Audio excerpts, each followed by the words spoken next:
For thousands of years, humans have looked to the stars and asked, are we alone in the universe? But what if the real question is, have we ever truly been alone? Ancient temples, mysterious carvings, and forgotten texts across the world seem to whisper the same story, of beings from the sky who came down, taught, ruled, and vanished. Were they gods, myths, or something far more real and far more advanced? For centuries, historians and archaeologists have tried to understand how some of the world's oldest civilizations developed such vast knowledge about the stars, engineering, and even medicine, despite lacking modern tools or technology.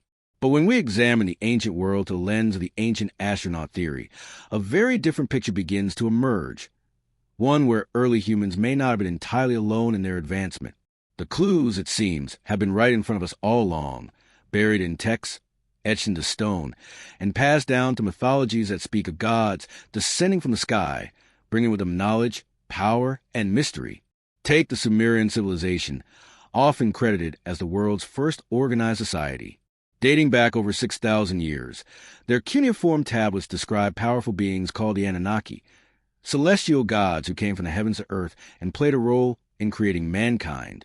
Some interpretations of these tablets suggest that these beings weren't just metaphorical gods, but potentially extraterrestrial visitors who were worshipped because of their advanced capabilities and knowledge.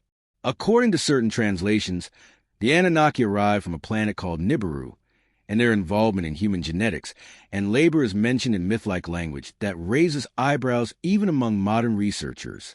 In ancient India, the Vedas and epics like the Mahabharata and Ramayana go a step further. They don't just mention gods fly in the sky. They describe flying crafts called Vimanas in technical detail, outlining their construction, propulsion, and flight patterns. The texts speak of aerial battles, destructive weapons, and technologies that eerily resemble modern-day fighter jets and missiles. Descriptions of machines powered by mercury or energy beams that could destroy entire cities sound impossibly advanced for texts that are thousands of years old. Were these imaginative stories, or encoded memories of something real, witnessed by our ancestors and recorded the only way they knew how? Then there are the Dogon people of Mali in West Africa, an isolated tribe that has long fascinated anthropologists. The Dogon have known, for centuries, detailed astronomical information about the Sirius star system, including the existence of Sirius B, a white dwarf star invisible to the naked eye and only confirmed by modern telescopes in the 20th century. Their oral traditions speak of beings called Nammos who came from the Sirius star system and taught them about the cosmos, agriculture, and spiritual order. How could such a tribe have possessed such specific astronomical knowledge without any technology? The Dogon claimed they were taught not by gods, but by visitors from the stars. In Mesoamerican cultures, particularly the Maya, similar stories echo through stone inscriptions and calendar systems that map the stars with astonishing accuracy. The Mayan Popol Vuh speaks of creators who came down from the sky to shape the earth and humanity. Their depictions of serpent gods, such as Kukulkan, a feathered serpent who descended from the heavens, are seen by some theorists as representations of advanced beings with flight capabilities. Could it be that these serpents were not literal, but rather symbolic descriptions of spacecraft or beings in aerodynamic suits? One of the most visually compelling pieces of evidence comes from ancient Egypt, particularly the temple of Seti I in Abydos. On one of its ceilings, there are carvings that appear to resemble modern flying machines, helicopters, airplanes, even spacecraft-like shapes. Mainstream Egyptologists explain these as palimpsests, overlapping inscriptions due to recarving. But to others, they are direct visual records of something far more mysterious. If ancient people did see visitors from the sky, wouldn't they carve those memories into stone? In the same region, the pyramid texts, some of the oldest religious texts known to man, speak of pharaohs ascending to the stars, joining the gods in the afterlife through iron stairways in the sky. Iron was not commonly used or understood at the time these texts were written. Is this merely symbolic poetry, or was it an attempt to explain advanced aerial technology in language their culture could grasp? Across cultures and continents, from the Hopi legends in North America to the Aboriginal Dreamtime stories in Australia, recurring themes emerge. Sky beings, flying chariots, battles among the stars, knowledge given from above. While skeptics argue these are simply myths meant to explain the unknown, ancient astronaut theorists suggest a bold possibility: that these stories are fragmented memories of real encounters.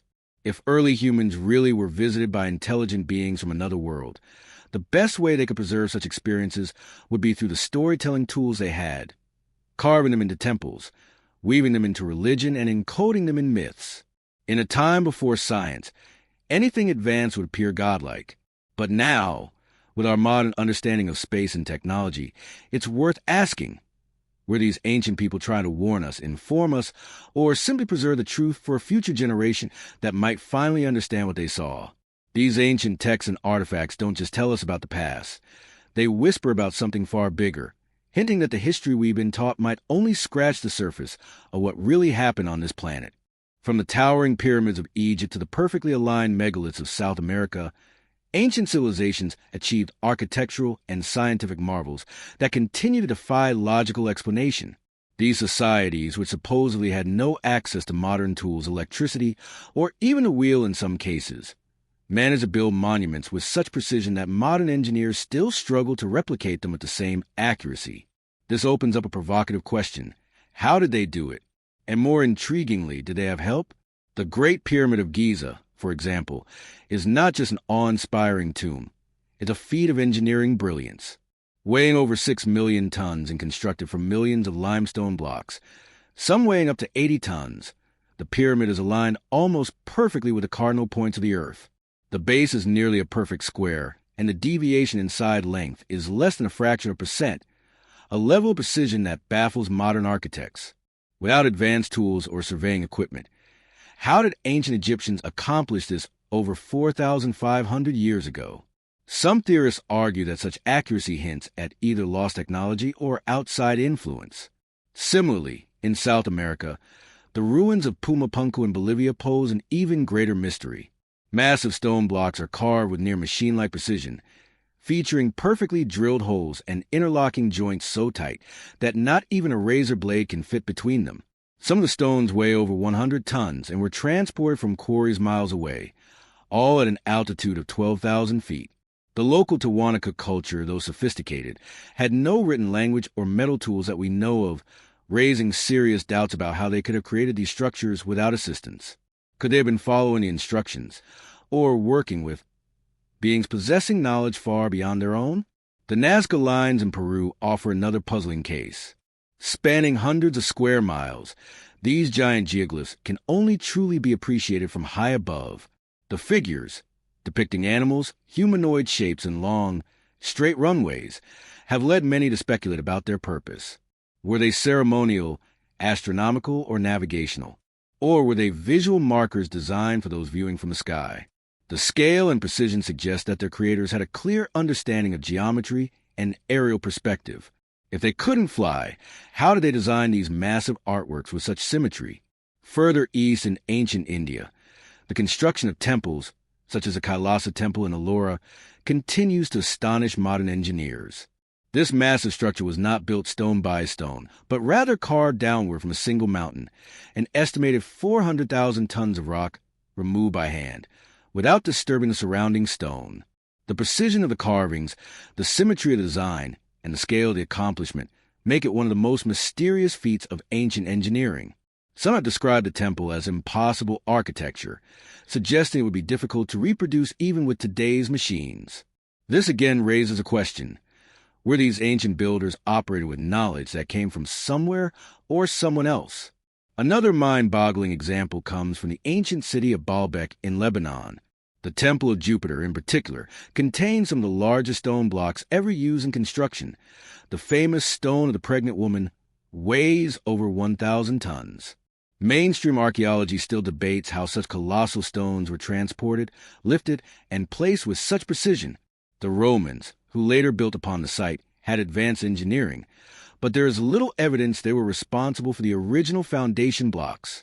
Some theories propose the site may have been built on top of a much older platform, one possibly created with technology now lost to history, or given by visitors not of this earth. We also see ancient examples of advanced astronomy and mathematics, achievements that seem out of place for the supposed limits of their time. The Mayans tracked celestial events with staggering accuracy, predicting solar eclipses and planetary alignments that modern astronomers only later confirmed. They created a calendar so complex that it sparked worldwide fascination in 2012, not because of superstition, but because of how precisely it measured cosmic cycles. Similarly, ancient Egyptian structures were aligned with Orion's belt and other stellar patterns, indicating a deep understanding of astronomy.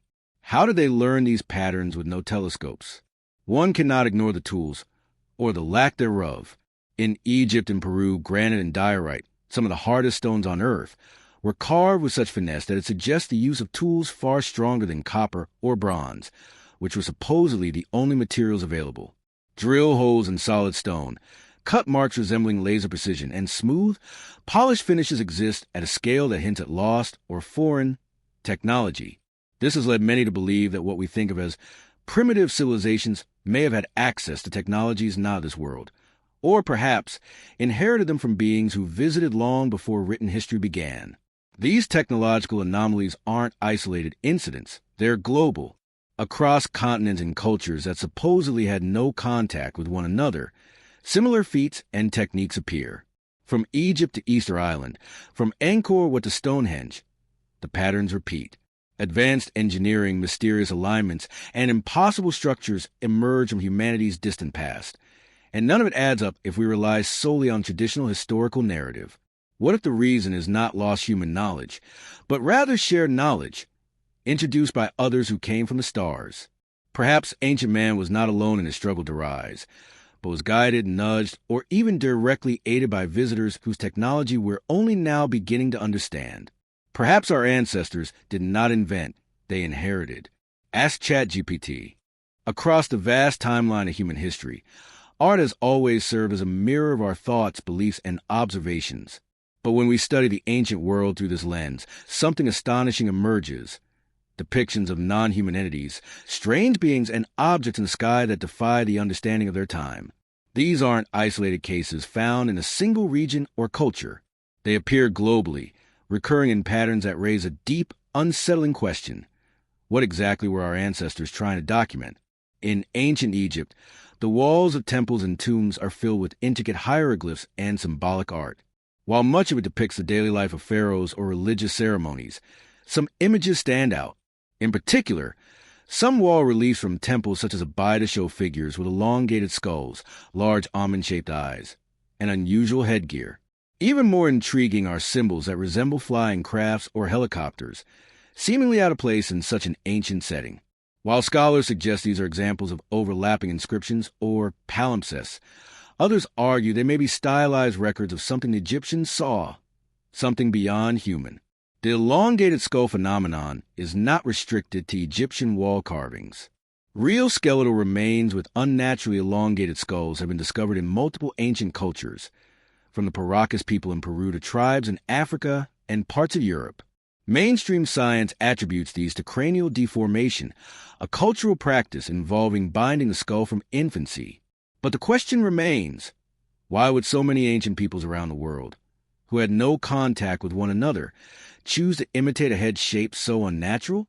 Could it be that they were trying to emulate actual beings they encountered, visitors whose head shapes were not human at all?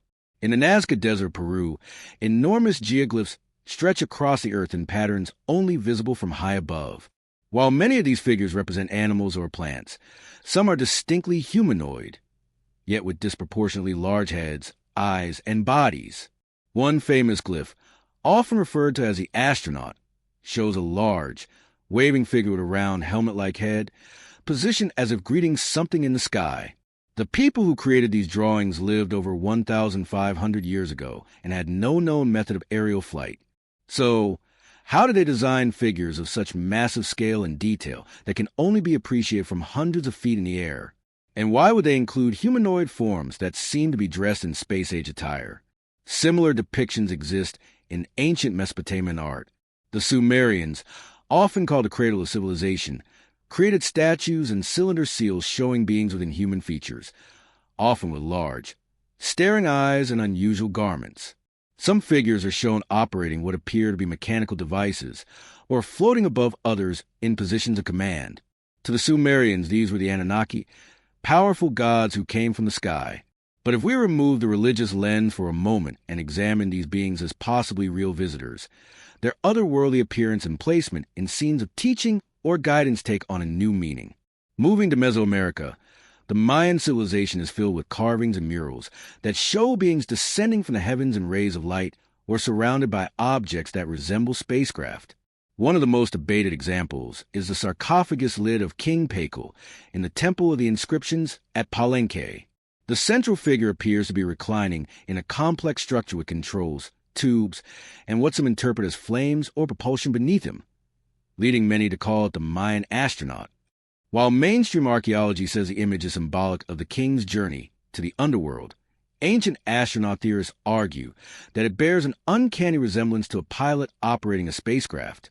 Indigenous Australian tribes have oral histories and cave paintings dating back tens of thousands of years, showing sky beings they call the Wangina. These figures are depicted with large heads, dark eyes, and halos or helmets around them. They're often shown descending from the clouds or communicating with humans. These stories, passed down across millennia, describe these beings as creators, powerful entities who arrived from above and brought knowledge, laws, and spiritual order to the people. Again, while scholars view these as mythological, the repeated emphasis on their origin in the sky and their non-human appearance adds another layer to the mystery. Even medieval and Renaissance-era art is filled with anomalies. Paintings from the 14th to 16th centuries show mysterious flying objects in the sky, beams of light connecting these objects to individuals on Earth, and even religious figures depicted alongside what look eerily like mechanical crafts. A famous example is the 15th century painting the Madonna with St. Giovannino, in which a clear disc-shaped object hovers in the sky as a man and his dog look up in astonishment. For that time, with no concept of flight or extraterrestrial life, how did such imagery find its way into sacred artwork? These visual records suggest that across ages and across the globe, our ancestors witnessed something extraordinary.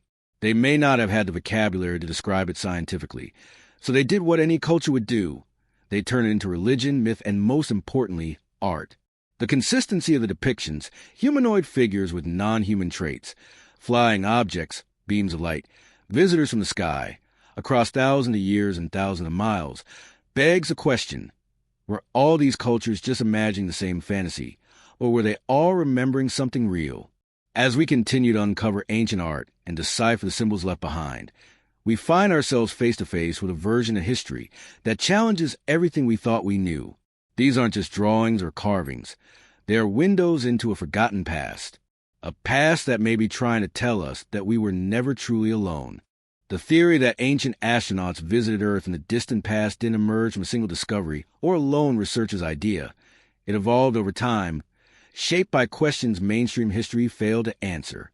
Among the earliest voices to raise these questions was Erich von Däniken, whose 1968 book Chariots of the Gods sent shockwaves through both the scientific and public spheres. In it, he proposed that many ancient myths, monuments, and religious accounts could be interpreted as interactions between early humans and extraterrestrial visitors. His ideas were dismissed by academics, but embraced by millions who found traditional explanations incomplete. Since then, the ancient astronaut theory has grown into a global movement, one that challenges our understanding of history, evolution, and even religion. Von Däniken's core argument was simple yet profound. If intelligent beings from another world visited Earth thousands of years ago, wouldn't their presence be recorded in the only way ancient people could manage, through myth, symbolism, and architecture? He pointed to structures like the pyramids of Egypt and Mesoamerica, Stonehenge in England, and the Moai statues of Easter Island, suggesting they were either built with extraterrestrial assistance or as tributes to sky visitors. These ideas might seem radical, but what kept them alive was a growing body of evidence that didn't fit into accepted historical narratives. Other researchers built upon von Däniken's foundation. Zacharias Sitchin, for example, delved deep into ancient Sumerian texts and argued that the Anunnaki, deities in Mesopotamian mythology, were not gods in the religious sense, but astronauts from another planet, specifically Nibiru. Sitchin interpreted these texts to suggest that these beings genetically modified early humans to create a labor force. While his translations and conclusions remain controversial, his work expanded the conversation and encouraged a re-examination of the ancient world's myths through a new lens. In the decades that followed, The theory took root not just in books, but in documentaries, television series, and digital media. Programs like Ancient Aliens, aired on the History Channel, brought the theory to mainstream audiences worldwide. Viewers saw compelling comparisons between ancient artwork and modern space technology, temple structures that align with celestial constellations, and unexplained similarities between distant civilizations. Questions multiplied. Why did cultures separated by oceans and time share myths of sky gods, flying machines, and cosmic battles? Why do so many sacred texts mention beings descending from the heavens, often in light or fire, and teaching humanity new knowledge? Supporters of the theory argue that these parallels are not coincidental. They believe that long before humans developed writing or organized religion, our ancestors may have had encounters with advanced beings who were mistaken for gods. These visitors, possibly coming in spacecraft, might have introduced early technologies, astronomy, agriculture, and even philosophical systems. In this interpretation, the gods of mythology Zeus, Ra, Quetzalcoatl, Indra were not divine figures, but real entities with technology so advanced it appeared miraculous to primitive societies. Critics, of course, remain skeptical. They argue that the ancient astronaut theory underestimates human ingenuity and imposes modern technological interpretations onto ancient cultural symbols. Many archaeologists and historians believe that attributing human achievements to aliens is not only inaccurate, but dismissive of the creativity and intelligence of early civilizations. They also point out that much of the evidence used by ancient astronaut theorists is circumstantial or misinterpreted. Despite the criticism, the theory continues to thrive. This is partly because mainstream explanations often leave key questions unanswered. How did ancient people move and shape 100-ton stones with such precision? Why do so many myths from different parts of the world contain strikingly similar stories of beings from the sky? How did ancient societies possess such advanced knowledge of astronomy, mathematics, and architecture without the tools we consider essential? Scientific curiosity has also begun to shift the conversation. Discoveries in genetics, such as unexplained segments of human DNA, and in astronomy, such as the increasing probability of Earth-like planets, have made the idea of extraterrestrial life more acceptable in academic circles. While no conclusive evidence has been found proving ancient alien contact, the growing openness to interstellar possibilities lends some indirect credibility to the theory's broader questions. Today, the ancient astronaut hypothesis is not just a fringe belief. It's a cultural phenomenon that challenges people to rethink what they've been taught. It invites us to reconsider the idea that humanity's story began in caves and mud huts, evolving linearly to where we are now. Instead, it suggests that the rise of civilization may have been influenced, perhaps even accelerated, by contact with an intelligence far beyond our own. And this theory doesn't stop at history. It points forward. If we were visited once, could it happen again? Or is it already happening? Those who believe in ancient astronauts argue that understanding our past encounters is essential for preparing for future contact. They see ancient texts, monuments, and myths not as religious relics, but as coded messages waiting to be fully understood by a generation capable of seeing beyond the limits of conventional history. In the end, the ancient astronaut theory is not just about aliens or myths. It's about possibility. It dares to question the established narrative and asks, what if the most extraordinary chapters of our history have yet to be uncovered? What if the past is not only stranger than we imagine, but stranger than we can imagine? The ancient astronaut theory has captivated millions with its bold claims and provocative interpretations, but it remains a deeply polarizing topic. On one side are believers who argue that the mounting evidence from ancient texts, structures, and artwork points to undeniable extraterrestrial contact. On the other side stand skeptics, scientists, and historians who dismiss these claims as pseudo-archaeology and misinterpretation. As the debate intensifies, modern science and public curiosity continue to fuel this global conversation, leaving us in a complex space where both wonder and doubt coexist. Supporters of the theory often point to remarkable technological precision seen in ancient architecture, astronomical alignments, and cultural similarities across distant civilizations. To them, these are not coincidences, but clues. They argue that the myths, symbols, and stories of gods descending from the sky are not metaphorical at all, but historical accounts told in the only language ancient people had. For example, believers highlight the uncanny descriptions of flying machines in ancient Indian Vedic texts or the detailed knowledge of the Sirius star system among the Dogon people. These examples, they claim, are too specific and too advanced to be explained away as imagination or luck. Many believe that ancient humans, overwhelmed by the appearance and technology of otherworldly visitors, interpreted them as gods and incorporated them into their religious and cultural frameworks. Proponents also draw attention to anomalies in ancient artwork and artifacts, such as figures that appear to be wearing spacesuits or carvings that resemble spacecraft and flying machines. They suggest that if early humans had indeed witnessed spacecraft or beings in protective suits, they would have recorded those images using the materials and symbolism available to them. These ancient depictions, when viewed through a modern lens, seem to align suspiciously well with contemporary concepts of space travel, helmets, flight, and technology. To believers, this is not speculation. It is evidence that humanity has been touched by forces far beyond our current understanding. However, skeptics challenge these interpretations with equal passion. Archaeologists and historians argue that the achievements of ancient civilizations, while impressive, are not beyond human capability. They credit the development of advanced architecture, astronomy, and engineering to centuries of accumulated knowledge, experimentation, and cultural evolution.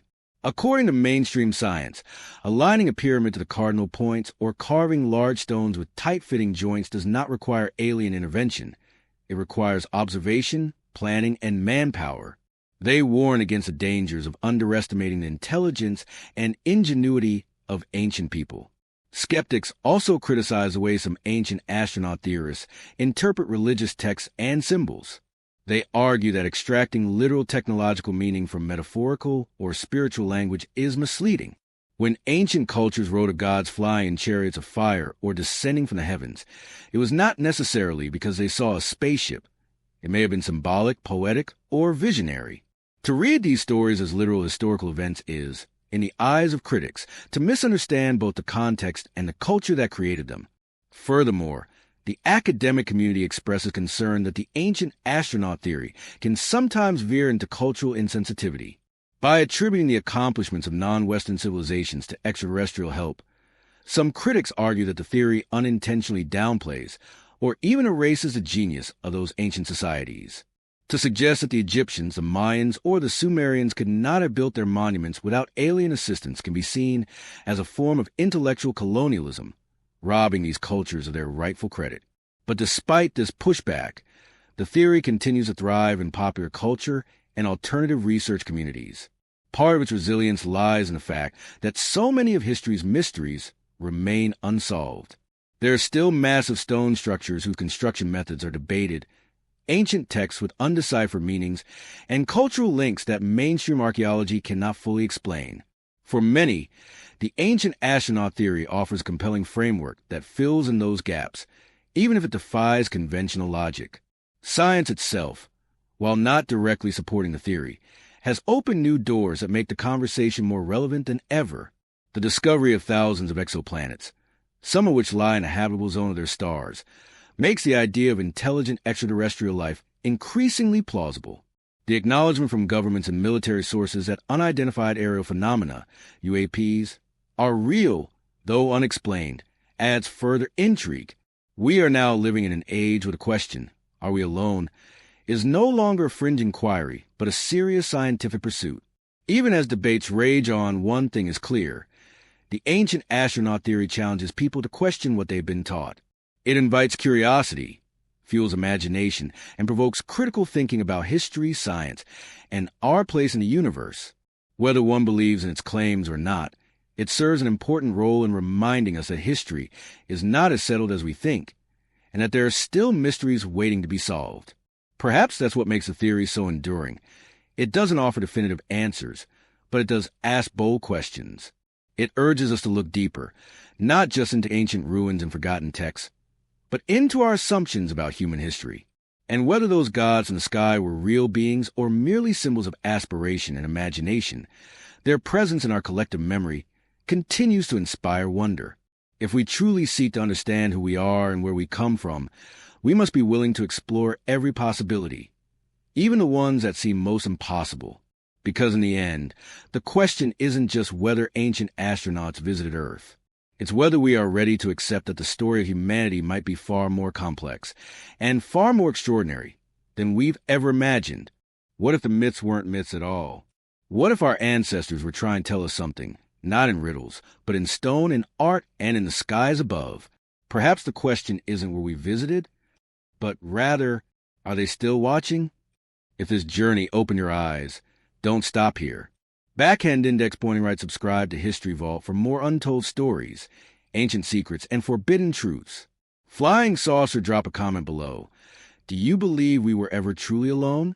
Bell, hit the bell icon, because the past may be ancient, but the answers could be just one video away. The truth is out there, and it may have always been right beneath our feet. Ask,